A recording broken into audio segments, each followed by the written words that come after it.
Alright, mega love shoutout sa lahat dyan sa nag-request sa akin na bunot kili-kili.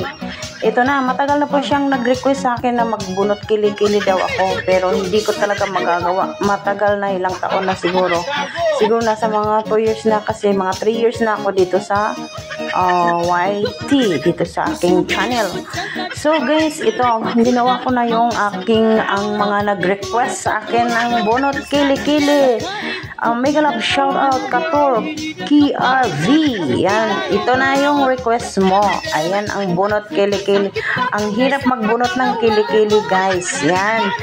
So dahil sa hindi ko natupad ng request nyo, noon pa yan, nag-request yan ng magbunot kili-kili daw ako. So by the way, meron akong mga bunot kili-kili challenge sa baba. Sa baba po. At mga dalawa na yun. So pangatlong bunot kili-kili challenge ko na ito. So kasi nga request nga naman ito, kaya lang hindi ko nagawa nung ni-request niya ito ng mga ilang mga taon nakalipas. Sobrang busy ng lola, guys. So ayan na po, walang nagbabago. Ay, walang babago. Sana all. Ayan. So wala akong magawa kung saan ako magpupwesto. So nandun ako sa labas sa terrace ko, nagbubunot kili-kili. Buti na lang, guys, kay wala naman akong wala namang nag-CCTV doon. Mag-isa lang ako, kaya ayan, ito na yung bunot kili-kili mo. Idol Kator KRV. Ayan, mega love shoutout sa'yo. Ayan na yung bunot kili-kili mo. Ayan, guys, pasensyahan niyo ng mga kili-kili power ngayon, guys, kay medyo hindi na naasikaso ni Lola yan. Ayan, pero ganun pa rin lang yan, guys, kahit na isang paliguan mo lang ng tawas at saka lemon. Ayan, lagi ko pong ginagamit ang tawas, hindi po ako nagagamit ng roll-on. Tawas po at saka yung lemon kung minsan. Basta hindi naman ako madalas nag-ano ng tawas. Pag napansin ko lang na medyo may power na, guys, yun, naglalagay na ako ng mga ganyang tawas. Pero by the way, pag naligo ako, nilalagyan ko yan.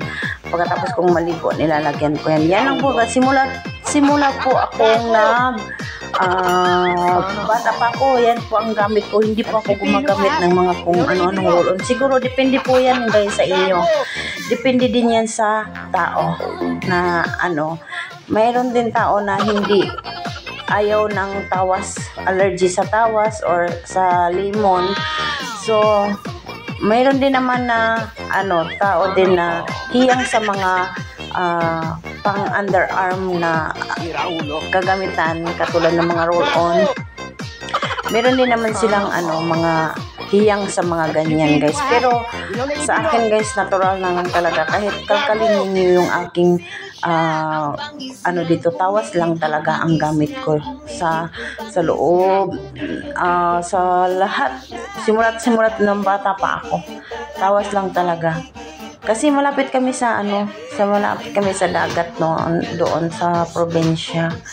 So na-maintain po naman ang aking kili-kili power, guys. Pero since simula siguro hindi, or depende din siguro sa lahi, guys, kasi yung mama ko kasi maputi din ang kilikili, as in ang papa ko naman hindi mo naman mapansin na maputi kasi maitim yung papa ko. Si mama ko lang ang flawless. Tapos sa mga anak ko naman, wala naman silang itim. Hindi naman maitim yung mga kilikili nila, normal lang, level lang sa balat. Hindi katulad ng iba na iba talaga ang posisyon ng kilikili nila. Mayroon talagang mark na as in, ako, kilikili ako, sabi. Tapos yan, ito, ganito ang kulay ko, ganyan. Pero yung sa aking mga anak, hindi sila maitim. Kasi hindi naman sila maitim. At saka hindi naman maitim din ang So, depende lang siguro yan sa lahi. As in, kung maliit pa kayo, kung bata pa kayo, tapos marami na kayong ginagamit ng mga kung ano-ano nang ginagamit niya sa mga kilikilo, kaya ganun lang siguro, kaya magiging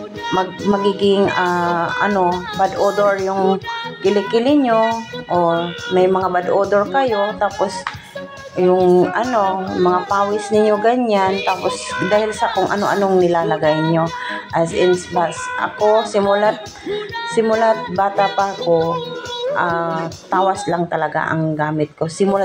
Kahit lumabas ako ng Pilipinas, pumunta ako ng ibang bansa, hinahanap ko talaga yung tawas na yan. Kasi sabi nila bawal magdala ng tawas kasi nga ganito ganon ang mga ano doon sa immigration, ganyan ganito.